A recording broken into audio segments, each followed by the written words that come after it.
right. First of all, I'd like to acknowledge that I'm calling in from Wonnarua country, and I'd like to acknowledge all elders past, present, and acknowledge the care that's gone into this land and continues to go into this land. I'd like to acknowledge the countries that we're all calling in from today as well, and all Aboriginal people with us on the call today too, and all First Nations people. Okay, so a little bit about RE Alliance. We're a national not-for-profit. We've been around for over 10 years now. And as the slide says, we really centre rural and regional communities in the renewable energy shift that's underway, working towards a responsible and fair and fast energy shift. We actually have quite a few RE staff members on the call today. You might recognise us with our backgrounds, but also I'd welcome all the REA team to say hello in the chat too. As the slide up now says, we do lots of different work, and that can be categorised 3 different ways broadly. Listen to and build the capacity of regional communities so that they can lead the shift how they want in their patch. That really builds into the next phases of our work, which are around shifting the narrative, spreading renewables done right stories, influencing government policy and industry practice. I'm not going to go into any more detail, but really there is so much beautiful and rich work that happens there. So if you want to know more about that work, please let us know, and we'll be very happy to talk you through it. I'm now going to dive into a bit of the work that is closest to my heart, which is convening the Regional Leaders Network, excuse me, which is a national network of rural and regional leaders who are navigating large-scale renewable energy in their regions. We really facilitate peer-to-peer learning and support here and connection, and our aim is to build rural and regional leader confidence, connections, and knowledge so that they can, like I said before, lead in the best way for them and their communities on the ground. And excitingly, we have an opportunity for those rural and regional leaders to meet face-to-face coming up in September this year in Toowoomba, our Regional Leaders Summit, our second one. Our first one was held last year. Our second one's taking place, and if you're a regional or rural leader, we'd really, really love to see you there. And if you're not, we'd love your help spreading the word, and we'd love you to engage in the outcomes and the insights from that work later on in September or October, where we'll share a report and have a public webinar. A little bit about Zoom and Zoom hygiene before I hand over to Lou. There is a chat function. If you go down to the bottom of your screen, you can see there's a little chat icon, so feel free to ask questions in there. And we've got an interactive session coming up where we'll be asking you to actively use that chat function and or the reaction buttons. So if you have a look in your React, you'll see a cross and a tick, and feel free to use those in the next segment too. So that's the welcome. That's a bit of the housekeeping, and now I'll hand over to Lou Allan. Actually, before I do, Lou, I just wanted to say Andy Bray, our National Director, would have loved to have been here today, but he is hopefully enjoying himself on a well-deserved break. So he's not with us, but Lou and I will run you through today. Over to you, Lou, our Advocacy Director. Thanks, Tomo, and nice to see so many people on the call, lots of familiar faces and familiar names. So thanks and welcome for joining us.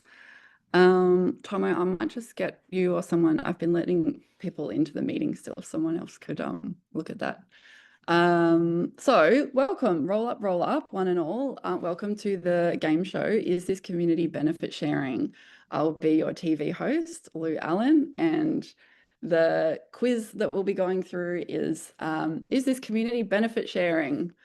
So I'm going to run through some examples just to warm us up and get the conversation moving around whether this thing is or isn't community benefit sharing, because it's a collection of words that we all throw around, and it means different things to different people. So we'll see when we go through what different people think. So the way I want you to respond to that is, as Thomason just outlined, you'll have some react buttons in Zoom. If you can find those, you've got a tick or a cross that you can use. Or if that's a bit tricky to find, you can also use the chat and you can just say yes or no, and we'll go from there. And yes, hopefully we'll get enough people participating and we can start to get a sense of what is community benefit sharing. So the first example that I've got for you is sports sponsorships. Is a sporting sponsorship a community benefit? What do you think? Tick or cross? Yes or no? Let us know. I'm starting to see some reactions. Are we getting the picture? Oh, we can see it on people's screens and on people's videos. Okay, great. We've got some people participating, some people in the chat. Oh, the thumbs up and the thumbs down. I think that works a bit better because you can see, can you all see that kind of exploding on the screen? That looks really good. Awesome. So we've got a bit of a mixed response. We've got a few people saying no, sports sponsorships are not community benefit sharing. Some people saying yes. So yeah, bit of mixed views on that. Feel free to put in the chat a little bit of an expanded view, why you said yes or why you said no. I'd be really interested as to what people think. So next one, what have we got next?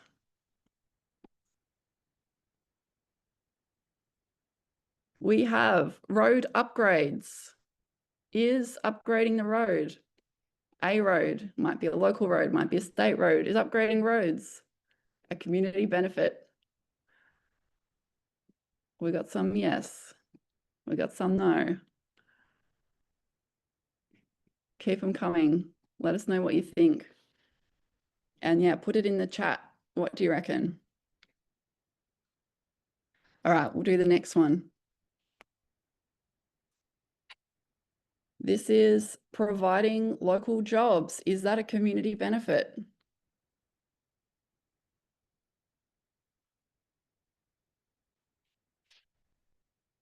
Oh, we've got a lot of people coming through. A lot of depends going on, depends on the specific context and the specific circumstances. That's a theme that I'm starting to see with these different examples. Should we go to the next one? We've got an upgrade to the community hall. Is that a community benefit? Whoa, lots of different reactions coming through. Great. Thank you. Next one. Or is that the last one? I think this might be the last one. A new swimming pool for the local community in the local town. Is that a community benefit?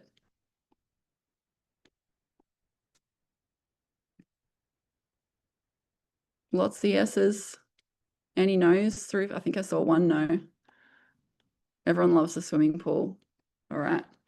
I think that might be the last one, folks. So we'll round up. Oh no, there was one more. Oh yeah, let's do this one.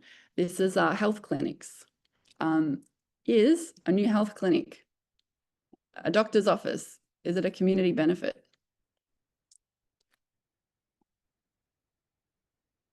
Maybe, yes. A lot of people saying yes. Great. All right. Well, I hope this was a useful set of examples and demonstrates a little bit of the variety of what community benefits can look like. There's definitely mixed views about whether or not these things are always community benefits. With sports sponsorships, that's definitely something that the companies also benefit from. So it's not purely just about supporting the local club. Otherwise, they wouldn't need to have their branding on it. It's a bit of an advertising project as well. With things like doctors' offices and health clinics, service delivery, where's the line between a community benefit that should come from an industry proponent versus a service that should be delivered by government? These are some of the big questions that come into it. And a road upgrade, is it a road that was degraded and just needs fixing up? Was it a road that has had or going to have impacts from a developer and trucks coming through and heavy loads? Is it something that the developer would have needed to do anyway as an impact mitigation measure? And so what's the difference between impact mitigation and community benefit? These are some of the big questions at the heart of the conversation around community benefits that we're seeing evolve across the country at the moment. So we just wanted to give a bit of colour to how some of these examples might look. I might jump to the next slide. Just an incredibly quick and dirty history of community benefit sharing in the renewable energy sector in Australia. So it's been going for almost as long as wind farms have been spinning in Australia. That started pretty small scale. It's not new to the renewable energy industry. It certainly comes from other industries, and we see it a lot in mining in Australia. Community benefits, which will come from companies, usually directly to the most impacted communities of those projects that are being built. And the typical community benefit programs that you would see in the early days of the wind industry, they were usually quite small, hyper-local grant funds that were small community grants. Who's screen sharing? Yep, thank you. Those grants were usually pretty small in scale to help with things like the local football club, upgrades to the local hall. You might have grants for the Country Women's Association. Those like hyperlocal, rural and regional volunteer-based groups that can use a bit of cash to do different bits and pieces around the place. These are the kinds of things that the community benefit funds at that time were designed to do. And that went on for a few years. In 2018, RE Alliance did a snapshot report about the state of community benefit sharing in the wind industry. And you can see those figures there. There are 82 wind farms. A lot of those were quite small wind farms and early wind farms. And 50% of them had community benefit schemes. And altogether, they were collectively, and this was something we were, making a huge song and dance about at the time, is that collectively they were paying $2.5 million annually into regional Australia. And isn't that a laughable figure now, just given the expansion of the conversation around community benefit sharing and what we're starting to see from the industry and from proponents as community benefit sharing expands into these other conversations around regional development and trust building and working with local communities. And so today, those figures are a lot bigger, and we're seeing now a lot of projects will have an annual community benefit program with a number of different things that might be part of that program and different streams of income that might be $1 million annually just from one project, depending a lot, obviously, on the size of that project. So it's huge, and there's a lot of different conversations around how do we organise that funding in a way that makes sense? What happens when there's lots of proponents across one region? And there is often different layers of funding as well when you also involve state entities and transmission lines and all these other things that are often going on at the same time in the same location. We wanted to clarify or tease out a few things with the language that we're using. So often we see a little bit of conflation when people are talking about community benefit sharing to mean all kinds of benefits and incomes that local communities might receive from renewable energy developments. So we want to say that's not quite right. Community benefit sharing is about broadening the beneficiaries of a project beyond what might be just associated with the cost of doing business. When we talk about the cost of doing business, we're talking about landholders who are receiving funding for hosting the projects. We're talking about rates that might be going, or payment in lieu of rates to local government, and all of the costs associated and contracts that are associated with doing business and hiring people and the work involved in that location. So that's all benefits, and that's all economic activity, but it's not a community benefit per se, because that's part of the project activity. And then we've got impact mitigation. So there's a lot of things that these large scale projects are doing to mitigate the impact that they're having on the local environment, the local community, the disruption around construction with trucks coming in and out. workforce accommodation, all kinds of things. And so if we're upgrading a road because we're actually also destroying the road from all of the trucks that are coming in and out for that project to be built, that's not quite a community benefit. That's an impact mitigation measure. That's not always clear cut. There are some things that are kind of in between impact mitigation and community benefit that it might be a little bit grey sometimes, but we do want to just give people that language to be able to check. And when community members are, if you're working in a local government or a community group, you're talking to a developer, it's hopefully useful to have some of this language and clarify for those project proponents, what are you already required to do as part of your basic project development and covering off your own impacts instead of community benefit. So yes, that's the different contributions that come locally from renewable energy projects. If we can go to the next one. Thanks, Tom. These are some best practice community benefit sharing principles that our organisation has advocated for a long time. We've made a number of publications over the years, which you can find on our website. Some of them are snapshots like the one I mentioned earlier. Some of them are talking about best practice and what we're seeing. All of them have case studies to back up what we're saying. And I'm not going to go through all of these in detail here, but probably a couple that I want to really pull out is local agency and equitable participation, because one of the things that we're seeing, and I'll talk about trends in a minute, but as the quantum of community benefit sharing increases, and as we're starting to talk about regional benefit sharing in these big legacy projects, and as we're starting to see state governments manage some of those funds through access fees and so on, what we're seeing is that local agency is not always carried over and equitable participation is not necessarily there. So how are you actually engaging broadly with the impacted community? How are you involving First Nations groups? How are you involving environment groups? How are you making sure that lower socioeconomic parts of that community are actually able to have a seat at the table of that discussion? And keep the focus on people who are most impacted by development as well, rather than that kind of being this broad regional only program.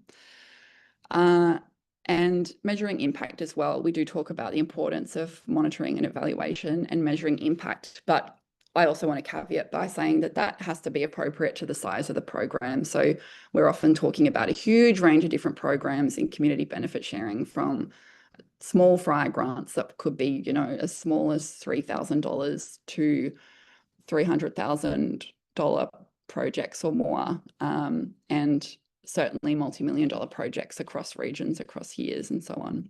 And so the impact assessment processes has to be commensurate with the size of the funding and the nature of the program. And where that's not matched or not aligned, that's where we start to see some issues as well, where it's not quite the right sized fit. We might go to the next one, otherwise I'll talk for too long.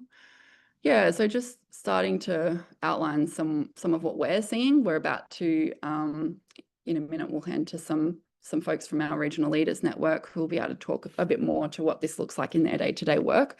But what we're seeing at this broad national level is some challenges and some opportunities. So sometimes companies continue to manage grant programs and community benefit programs themselves. Sometimes they do a fantastic job. They're not always going to be the right entity. They are not necessarily experts at managing grants and measuring impact and all that kind of thing. And it is an area where you do want people running it who are experts in that, because there's certain things that you need to look out for. And, kind of, it can easily get quite bureaucratic if we're not careful too. And so I think there's a tendency towards overdoing it with the paperwork and the application processes and things like that. And yeah, we need to find ways to make this stuff quite relational as well. So that can be quite one of the benefits of keeping the program in the company is that direct relationship. So at the end of the day, these community benefit sharing programs should ideally build trust and build relationships between those companies that are having impacts in a region and the community that are dealing with those impacts. And so if the program isn't building those relationships of trust, that's not quite doing the job. So there's something not quite right there. Sometimes we see over time, once a project has been built, the funding, like there's not as much interest in the project, not as much attention on the project, and so the funding stops. There's other reasons for that too. Sometimes if it's a hyper-local grant fund, the local community groups have by and large kind of had a go, and they've might have had 1 or 2 grants for things that were on their list, and the program might not be designed to be flexible enough to have different types of programs or different sizes of funding programs once you've kind of exhausted what those local, hyper-local community groups might want to do with small grants.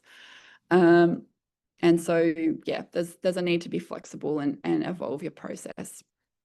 A lot of regions we know are experiencing quite a lot of development in one area. So designing community benefit programs should also be cognizant of all the other conversations that are happening in a region and where is there opportunities for collaboration across a region, across a community. As I started to hint at earlier, we are seeing this conflation of the purpose of community benefit funds. It's not the cost of doing business. We want local governments to be getting rates or equivalent for the cost of doing business. That isn't necessarily embedded in every state. And without that, councils are often quite, struggling for resources to do lots of things, but negotiating with proponents and helping communities navigate and coordinate the local energy transition, that is all work that's often falling to local governments that don't have a lot of capacity. And so that's a big capacity gap that impacts the ability of the local government to be able to be heavily engaged in all of these conversations around community benefit sharing, regional community benefit sharing. And so, yeah, it's really important that cost of doing business is covered, and so that community benefit sharing streams of income aren't kind of seen as a way to cover some of those costs that are being worn by councils and community groups who are doing a lot of the work. We're starting to see a bit of a conflation of scale. So as the quantum of community benefit sharing has increased, as a number of proponents in a region has increased, we see people talk about regional benefit sharing, we see people talk about legacy benefit, and this idea of legacy benefit is quite popular. We want to emphasize that that's great and fantastic, but the types of people that we talk to who are most interested in that tend to be local government people, regional development people, sometimes parts of industry, but often for project neighbours, people who are living quite close to projects or are experiencing some of the biggest impacts, that conversation around region-wide benefit and legacy impact isn't that useful. It doesn't feel relevant to them. And so we like to differentiate between local community benefit sharing or community benefit sharing and regional benefit sharing, which kind of can cover both. But I think it's really important to make sure that the hyper-local is covered off, and that might look like different streams of funding. It might look like a small grants program or different programs that are dedicated towards that local community. And then there might be other things that are going on, whether it's directly or through the state government frameworks that might be dedicated to that regional benefit sharing piece. So both are very valuable, but yeah, we've got to cover off on that local one and not it just be a conversation about regional. I'm going to perhaps skip to the next slide because I want to get to the conversation. I'm just going to do a really quick overview of the different frameworks that are in each state. But really, to help put colour to this, we've got some of our regional leaders network members here to help paint a picture of what's happening in different parts of the country. So in New South Wales, we've got a community benefit sharing guideline, which does have a per megawatt quantum of funding, which is helpful because that isn't always there in every state. There are some limitations around, or tend to be perceived limitations, maybe more than actual limitations around how much flexibility there is there. So that could be an issue in some parts of New South Wales. The RES access fees via Energy Co. So what happens there is, in a RES where you've got companies who are looking to connect to the new transmission line that is being built for the RES, they'll tender with Energy Co. and as part of their access agreement, they'll pay some fees, and those fees are used for broad community benefit sharing and employment programs, among other things. And these are then managed by Energy Co. And it's similar to a classic grant program, government grant program.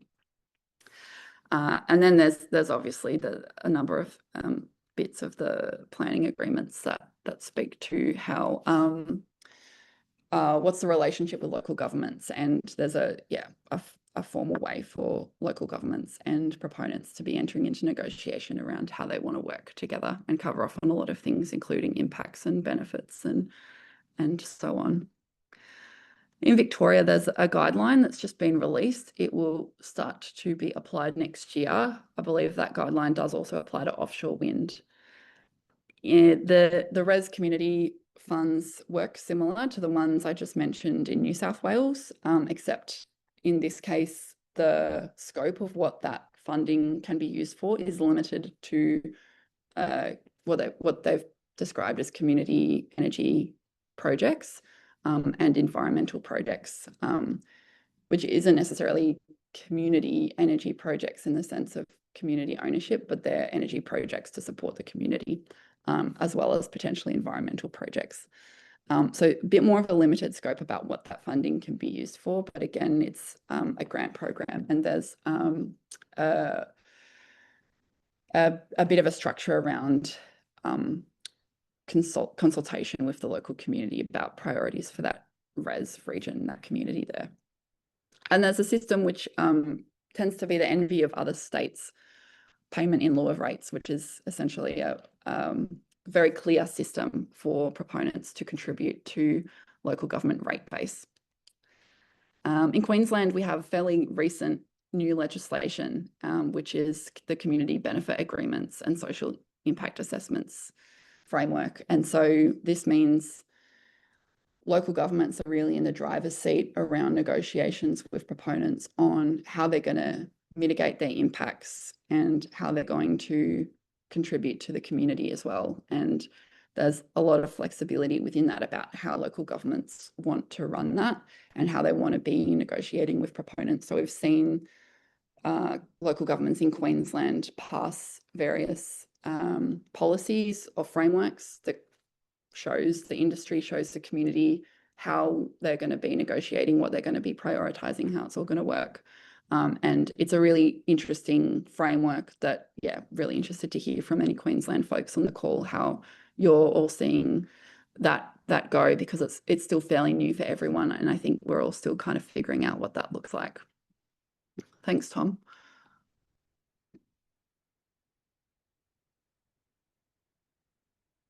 Oh, we did have a slide with the other states, but we're also running behind time. So I might kick it back to Tomo, or I'll give a quick overview of WA before we pass to our Shire of West Arthur rep here. But because we've already covered Queensland, thanks Lou, we might jump to Robert Prestipino, who is the Senior Economic Development Officer at Toowoomba Regional Council, to give us a bit of their thoughts on the experience from their council's perspective. Robert, where are you? Thanks, Thomason. you. Yep. I mean, this is really, I suppose, just from Toowoomba Regional Council's perspective, the legislation is so new that I think there's only been 2 agreements signed in the state so far. The legislation was July last year, which effectively made local government the key negotiator with the renewables around a fund that has a funding formula that basically was copied or modified from New South Wales. So we have a funding formula. It was about, the state legislation was about ensuring communities are no worse off, and it mentioned the management of impacts, but also looking at legacy outcomes. So what we did in our sort of approach to it since the legislation came out, there was a community that was already surrounded by about 12 projects in investigation. And when the legislation came through in June, it was any project that didn't have a development approval at that point had to go into the new community benefit agreement process. So there was 2 proponents that were on the verge of filing development applications that were caught, so their SIAs were finished. And it was interesting in the sense that that meant when we came into the community to discover the scale of it, because legislation requires local government to facilitate it. It was an interesting context of a community with lots of proponents around it and some SIAs completed. And that consultation process identified lots of low trust in council, low trust in proponents. And quite interestingly, it identified that the SIAs that were completed by the known professional consultants in the industry, actually, which are guided by the state government's guidelines for an SIA, we found were quite flawed and gappy. Having the ability for the community to tell us their frustrations and issues, and actually reading completed documents, made us realise we had to do more in our policy to capture the issues that were slipping through the social impact statements and the social impact management plans. So that gave us a big clue around our policy, which is way more community focused than probably most in Queensland. It was just the nature of the context of the community we were dealing with. And what we did there, we did structure 2 schedules, impact mitigation schedule and a legacy benefit schedule, making sure that Schedule 1 impacts was fully covered by the proponent.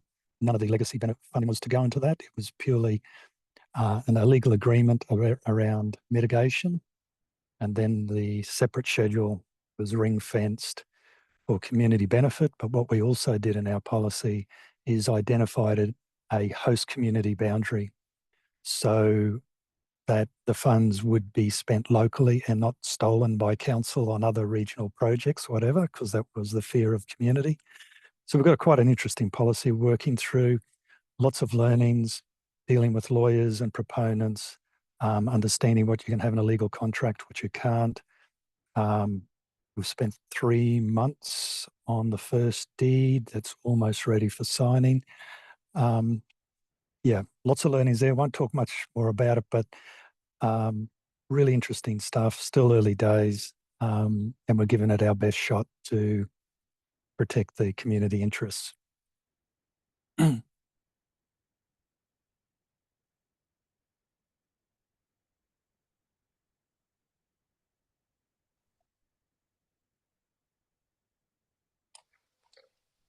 Todd, you're on mute.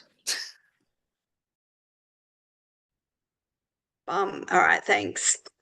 I just was saying thank you, Robert, for that description. Lou did get to give a quick description and overview of New South Wales, so I'll now pass on to Danae Vitnell from Goulburn Mulwaree Council, interestingly outside of a New South Wales res, to give us a bit of colour to the situation from their perspective. Thanks, Danae. Thanks, Tomo, and thanks, Robert. I learn so much every time someone different speaks on these, so I've just made a heap of notes while you were speaking as well. So And Lou, I think you've pretty well covered all of my comments, which kind of just goes to show how much you're across everything in every state. So thank you. As Tomo said, Mulwaree Council, so we're midway between Sydney and Canberra in New South Wales, and we're the res that you have when you're not having a res. So despite not being a res, we've got about 40 state significant projects either in or just on the outskirts of our LGA, so utilising our accommodation, infrastructure, workforce, all of the things, and about 30 of these are renewable projects. So we have a high voltage power line, we have a gas pipeline, we have all of the infrastructure that goes through our LGA that makes us exceptionally popular. So as Lou said, the framework for us in non-res zones is that community benefit guideline. It is only a guideline right now, but we have been given some advice that they are looking at mandating that by the end of the year. So it will no longer be a guideline, it will be something a bit more permanent. So for us, the gaps that we see being a non-res around funding and resourcing. If we're in a res zone, we would receive funding for staffing, so around like engineering planners, res officers to sort of do all of that compliancy stuff, the CEAS, the EIS documentation, and also broader regional studies is a real gap that we find that we're really missing here, that we just don't have the capacity to undertake, which would be really beneficial to our community. We also see the amounts listed in the guidelines as a minimum, but there's some conjecture with the proponents as to whether they agree with that. I think, Lou, you've covered a lot of this already as impact mitigation measures, but I just had some notes here around the clarity of development costs would be really helpful. So as separate to neighbour payments and community benefits. So we're seeing more and more that developers will say that they're upgrading a road, for example, when the main reason for upgrading that road is that they can't get their equipment in without a road upgrade. But they try to say that it's a neighbour benefit because suddenly they're going to have this beautiful sealed road that they actually didn't want or need. So if it was any other type of development, if it was housing or any other thing, it would actually be in their consent that that was a cost of development. So we really want to be quite clear about those impact mitigation measures being very separate. We're also very conscious of the cumulative impact of multiple projects in a region. Needing to utilise things like the waste management facility or water infrastructure. And again, them trying to flip it that it's a community benefit if they are required to pay for an upgrade or a new cell, say in the case of waste management. But in reality, we wouldn't be upgrading that if it wasn't for them coming along anyway. So it's kind of just managing those costs again. The guidelines don't really address cumulative impacts. So we quite often talk about this regarding accommodation or workforce, roads, whatever. But in one case in our region, just north of Marullan, we've got it's not even a suburb, it's kind of 2 roads where there's 5 projects looking to host there with another 2 having access through there. So there's 30 people that are going to be really impacted. And at the moment, we're actually putting our draft renewable energy community benefit sharing policy to next week's council meeting. It's a very first draft, and we're really wanting feedback from community organisations, community members, as well as proponents as we move forward with this and before it goes on public exhibition. We've based it on other policies within New South Wales, so Tamworth, Armidale, Edward River have been some of them.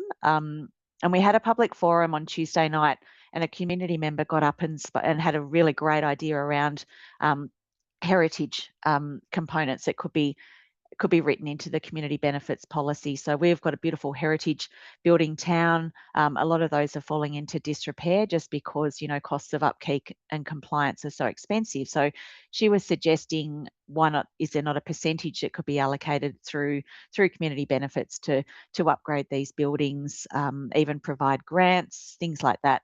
More broadly. So we love that the community are thinking about it and they're coming up with these innovative suggestions.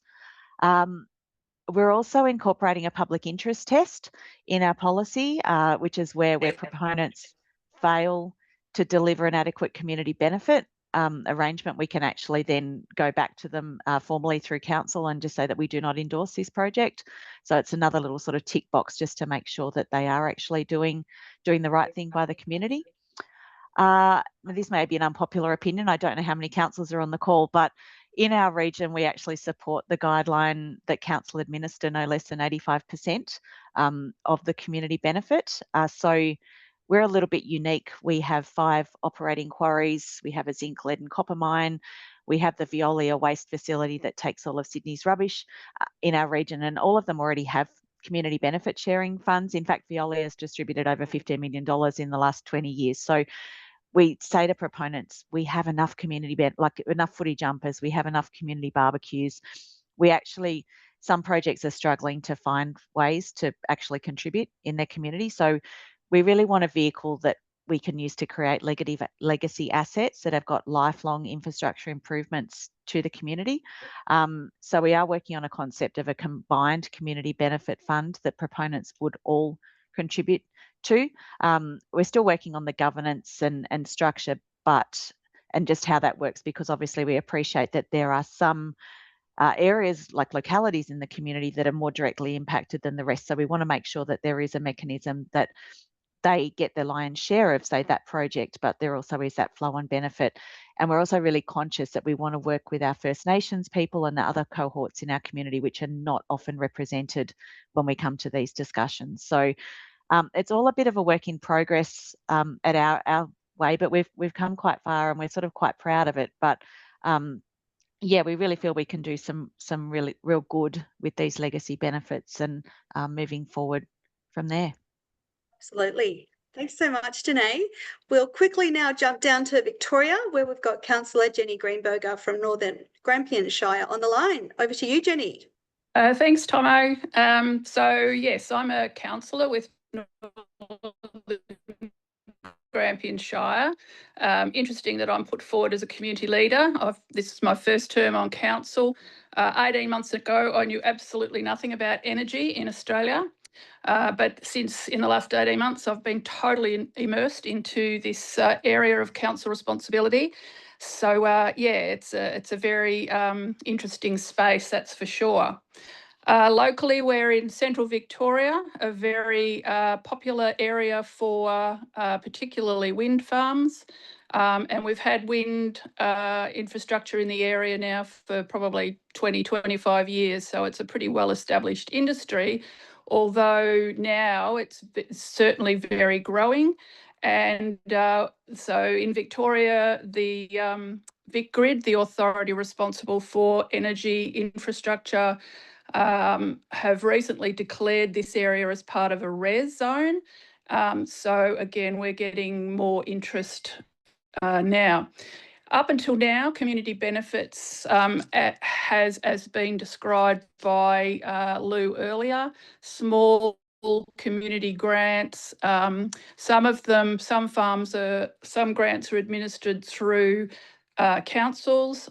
Some are administered through an organisation such as the Wimmera Southern Mallee Development Association.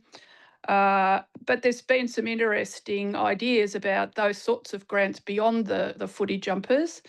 Most are in the range of around $100,000 to $150,000. I don't know how the amount of money is calculated, and most grants seem to be around that $5,000 to $20,000.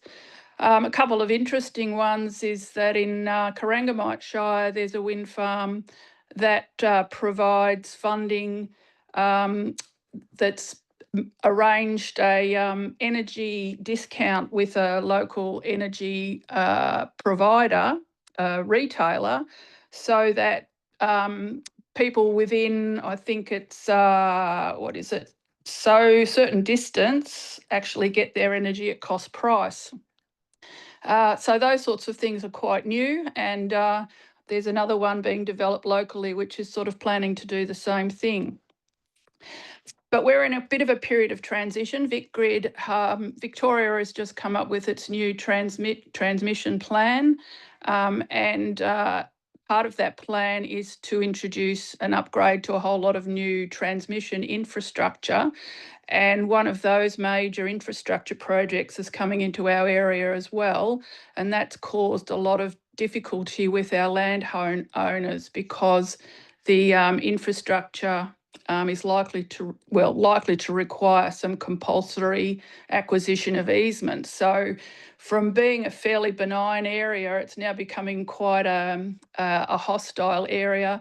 and also there are some political opportunism going on as well. So it's becoming a much more fraught area now to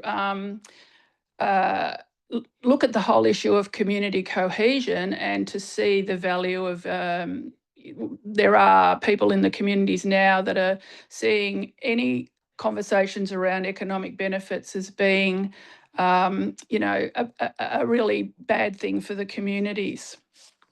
Interesting though, Central Victoria, while our regional cities are doing reasonably well, there are a lot of local towns that are really struggling. And probably one of the areas that we need to look at is how we can use these opportunities of development to provide genuine benefit to communities long term.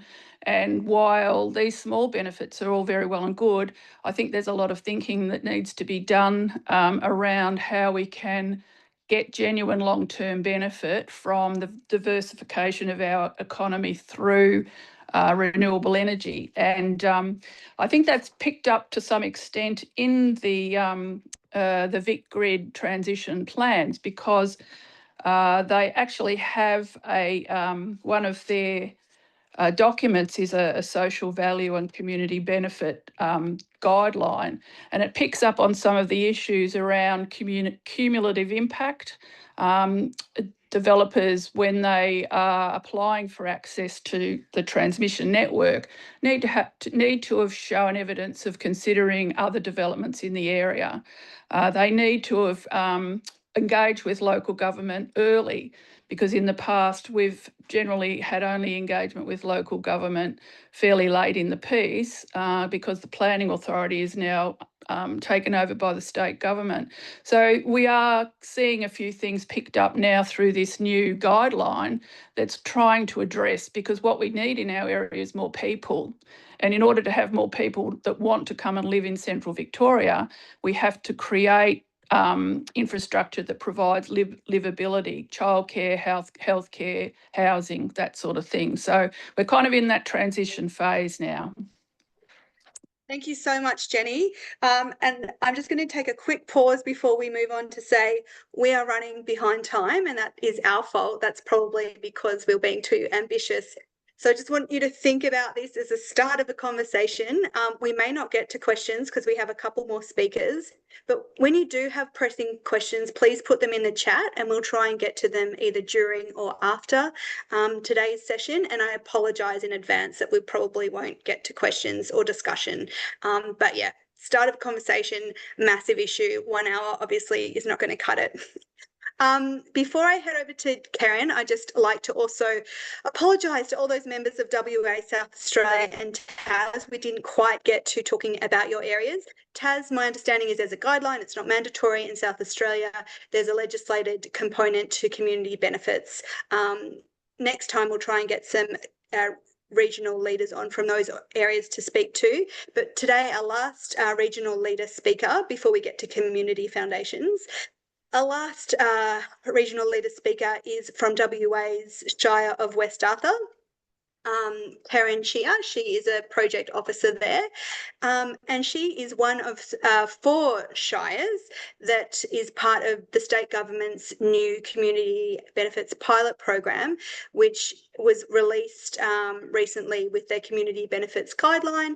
Not mandatory, does have numbers. The idea there is the state government wants there to be community benefit advisory bodies and community benefit plans that dictate where funds will go. The fund custodian is set to be the Development Commission, and in this case the pilot is only in one region of WA, the Wheatbelt region. So the Wheatbelt Development Commission is involved in this pilot. That's a very high level overview before we get into a bit more of the experience of some of those pilot councils. So I'll now hand over to Kerryn. Thanks for joining us. Thanks, Tomo. So I guess WA feels like it's a little bit behind the eastern states, and we're kind of playing catch up a little bit. But the advantage of that is that we've been able to learn from some of the experiences from over east. Just for context, the Wheatbelt region, it sounded quite small then when you said it, but it's actually 42 shires. And there are four shires in the pilot program, 2 in the south and 2 in the north. And for context, our shire is adjacent to Collie, which is where the coal-fired power station is, and we're an agricultural region, so it's very attractive to proponents, this area for development because of its proximity to Collie. So we're involved in the pilot program, and that will be looking at how the guidelines are actually going to be implemented. So we're looking at how the money is going to be managed and distributed and how it's going to be approved. How is the community plan that's proposed going to be developed? Who will be part of the community advisory group and how will those people be selected, and so on. So Powering WA, which is a state government entity, has been tasked with implementing the guidelines, and we have been liaising with them. The 4 shires have been liaising with Powering WA and having some conversations around those questions. As we haven't seen any documentation yet on how it's actually going to be implemented. So at this point, we're just hoping that Powering WA are actually listening to what we're saying. Ideally, we would have liked to have had the funds managed within our own shires, whether that's by local government or another organisation or community group. But that actually is no longer possible as a result of these guidelines. So we now we have concerns, and we would like to ensure that the funds are all returned to the Shire hosting the renewable project, and that the funds don't get used on the red tape for management by state government departments. We're also really strong that the funds are spent on project that the community identifies as being important. And more importantly, that the money is spent on long-term strategic projects, which has been spoken about previously too. We don't want it frittered away on footy jumpers. We really would like to see this as an opportunity to develop and grow our community. At this stage, it's really early in the negotiations and discussions, and we're not actually sure how it's all going to look. Well, hopefully we'll get a bit more clarity over that in the next couple of weeks. And as a local government, we really would like to see some clarity around that, because the community consultation will start shortly, and of course we're going to be the ones hit with the questions, and at this point we don't have the answers. Community consultation itself is also a concern for us. We've hosted a number of forums and plan to host another one, which of course takes lots of resources for us. State government has done a little bit of consultation, and that's been through information sessions, not consultation. It's been of limited success in our opinion. So basically, in conclusion, we don't yet have the answers. We're hopeful that the state government takes into consideration our concerns and is listening to us, and that the developments that are coming provide plenty of opportunities for our communities. So much, Kerryn, and thank you to all the 4 local governments who just gave us their perspective. I'm now going to hand over to Annabel Cussen, Foundation and Field Development Lead at Community Foundations Australia, to give us the perspective or some insights as she sees things. Over to you, Annabel. Thanks so much, Thomasin, and it's just been such a great opportunity to hear the perspective from all of these folks around the country. So I've actually been soaking this up and thinking about how I can condense my little piece of the ecosystem into a little bite-sized chunk, just to help articulate where community foundations might fit in the broader community benefits ecosystem. So when we talk about community benefits from renewable energy, I think we often start when we're talking about dollars, so how much funding, which projects, over which time frame, and from the community foundation's perspective, I'd really like to invite you to think about it a little bit differently. Because in community foundations, the important question isn't how much money arrives, it's what remains. As when turbines are turning, transmission lines are built, and the projects of to today's history, what will the communities have to show for it? Will there be a series of grants? I love that everyone has actually got the boots into the footy jumpers collectively. I feel like that's a shared sense of rage, is the number of shiny footy jumpers that we've seen. Or are we going to build something that creates opportunity for generations to come? So what I'd like you to think about is how a community foundation can help support that opportunity to build something that is there for the future generations. So community foundations at their heart are a really simple idea. They provide communities with a vehicle or a mechanism to own, steward and grow resources over the long term. So they're pooled funds. So these are not coming from a singular source of revenue. They're charitable funds, and they are an opportunity for individuals in the community to make their own individual contributions. It can be businesses, it can be local government, but it can also be a vehicle to steward and grow community benefit funds over the longer term. So instead of the money simply flowing through a community foundation to a community, there can be an intentional and conscious decision for the community to grow that endowment into a perpetual fund.